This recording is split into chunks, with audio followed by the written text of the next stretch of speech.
मैं हमेशा कहता रहा हूं कि कट्टरवाद को कभी भी बढ़ावा मत दीजिए। आपको शुरुआत में ये कट्टर लोग, चाहे वो धर्म के खिलाफ खड़े हो या किसी जाति विशेष के खिलाफ खड़े हो या फिर किसी देश के खिलाफ, ये समझ लीजिए एक वक्त में आकर आपके गले की फांस बन जाएंगे। ये बात मैं आज इसलिए कह रहा हूं क्योंकि आपको पता है अमेरिका और ईरान दोनों में डील हो गई।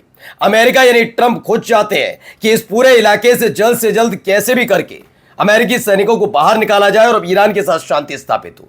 इसीलिए 14 में से 2 ऐसे मुद्दे 14 शर्तें हैं, जिनमें से 2 ऐसी शर्तें हैं जिसके लिए पहले से ईरान ने हामी भरती थी। इसमें स्ट्रेट ऑफ हॉर्मुज 24 जून तक खुलना था और एक न्यूक्लियर हथियार जो बनने उसको लेकर उसने कभी नहीं कहा कि वो बना रहा है।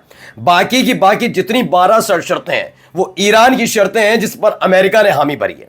ठीक है, अब इन सब के बीच खबर यह भी कि लेबनान पर जो हमले हो रहे हैं उसे रोका जाएगा, तभी यह डील मुकम्मल मानी जाएगी और तभी 19 जून को हस्ताक्षर होंगे।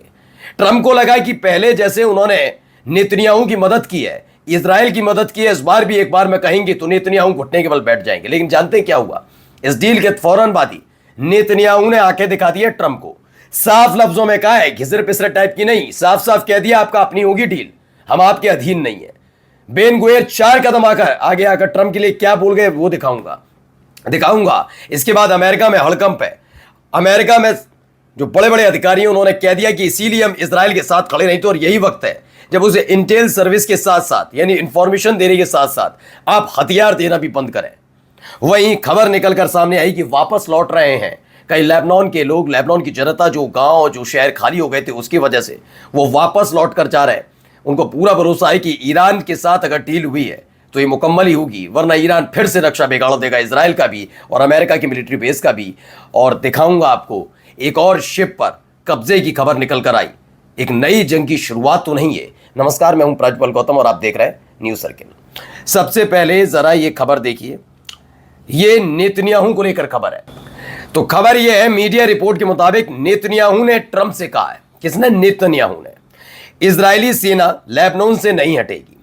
इस डील का हिस्सा यही है कि लेबनान को खाली करना होगा। बफर जोन के नाम पर आपने जितनी जमीन पर कब्जा कर रखा है, एटीएफ को तैनात कर रखा है, वहां से हटना होगा। शुरुआत में ट्रंप ने इस बात को माना, उन्हें पूरा भरोसा था कि नेतन्याहू की औकात ही क्या। लेकिन देखिए, मैंने बार बार कह रहा हूं, जब आप कट्टरवाद को पैदा करेंगे, हो सकता है एक सरकार के तौर पर आप उनको मान्यता देते हैं, इसलिए उनको आप आतंकवाद से नहीं जोड़ सकते, लेकिन जो काम इस समय इजराइल कर रहा है वो इससे भी कम नहीं है। हो सकता है लड़ाका संगठन के नाम पर आप हमास को आतंकी संगठन के, हिजबुल्लाह को आतंकी संगठन के, हूती लड़ाकों को आतंकी संगठन के, आप अल जुलानी के लिए भी आतंकी संगठन का ही शब्द का इस्तेमाल करते थे, लेकिन आजकल वो अमेरिका परस्त है तो कोई दिक्कत नहीं। लेकिन इजराइल जो वाकई काम करता है वो ये तमाम लड़ाका संगठन से भी सबसे गंदा और घिनौना काम है। आतंकी संगठन जो करते हैं ना, उससे भी इन लड़ाका संगठन पर जो आरोप लगता है ना, उस हिसाब से।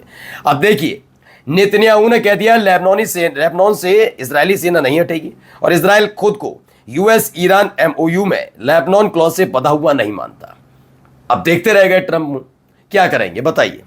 अब ट्रंप के सामने दिक्कत ये मत सोचिए कि इजराइल क्यों नहीं झुक रहा है। पहले बात तो समझिए, इतना बम गोला बारूद इजराइल को अमेरिका ने दे रखा है कि उसकी अगर पैसा चाहिए, वापसी चाहिए, है ना भाई, बम गोला बारूद देगा तो वापस पैसा भी चाहिए, तो इजराइल की बात माननी पड़ेगी। तो मोटा पैसा है इस समय, मोटा पैसा वापस चाहिए। बम गोला बारूद के एवज में जो पैसा पहुंचना है अमेरिका, वो पहुंचाएगा नहीं इजराइल, इसलिए कहा थोड़ा लिमिट आप अपने तक सीमित रखिए। और अगर ये बात नहीं माने तो ईरान हमले जारी रखेगा, यानी फिर थू करके अमेरिका इस डील के जरिए बाहर आएगा। देखिए, यही वो मंत्री है बेन गुएर, ट्रंप का समझौता में बाध्य नहीं करता, इजराइल अमेरिका के अधीन नहीं है। क्या कहा?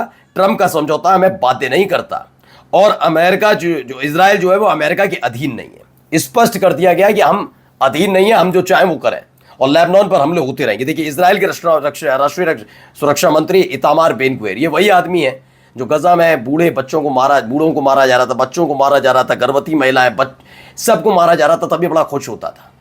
इसकी खुद की देश के यानी इजराइल की जेलों में बंद फिलिस्तीनियों को मारने, फांसी देने के प्रस्ताव पर बड़ा खुश हुआ था ये। अब इसने एक्स पर एक पोस्ट किया, हम इस समझौते में शामिल नहीं है, कह दिया ईरान और अमेरिका के बीच जो समझौता उसमें शामिल नहीं है क्योंकि ये हमारी सुरक्षा की गारंटी नहीं देता।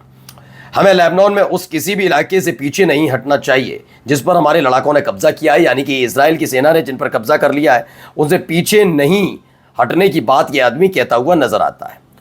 अब बात चूंकि ईरान के साथ हुई टाई अप की थी, तो देखिए लेबनान की जनता में कितना उत्साह है, देखते चलिए।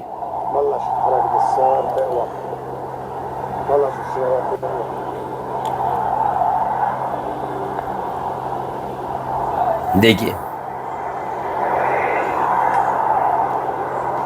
लोग लौट रहे हैं। जो शहर के शहर खाली हो गए थे दोस्तों, शहर के शहर हमलों के बीच,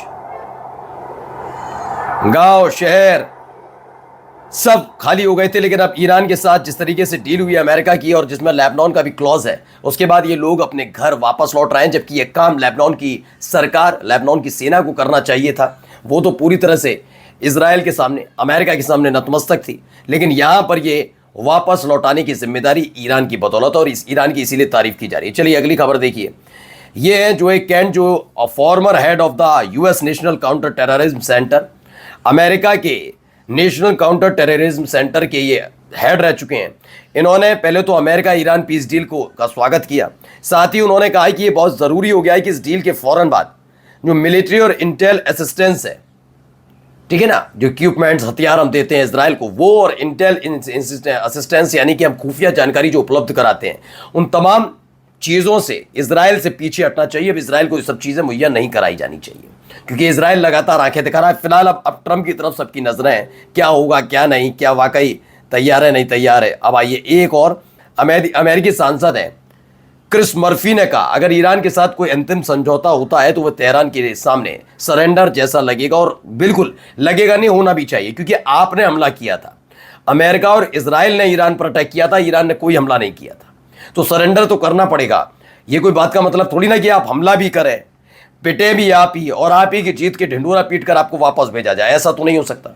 इसीलिए साफ कह दिया गया है कि भाई ऐसे ऐसे। अब जाइए, जाते जाते आपको एक वीडियो दिखा रहा हूं, पहले वीडियो देखिए। ये देखिए, एक वीडियो निकल कर आई। इसमें हेलीकॉप्टर है, एक जहाज आपको नजर आएगा, एक और उधर जहाज खड़ा है, इधर जहां से वीडियो बन रही है, वहां पर कुछ ने बंदूकें तान रखी हैं, वहां से वीडियो बनाई जा रही है। अब देखिए, यहाँ पे पूरा ऑपरेशन अंजाम दिया गया। इसी हेलीकॉप्टर से उतरते हुए आपको सैनिक नजर आएंगे, देखिए।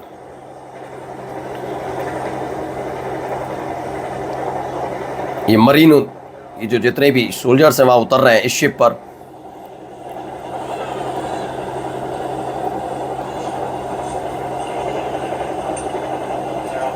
ये शिप है, शिप को कब्जे में ले लिया एक तरीके से। खबर क्या है, खबर बता देता हूं आपको।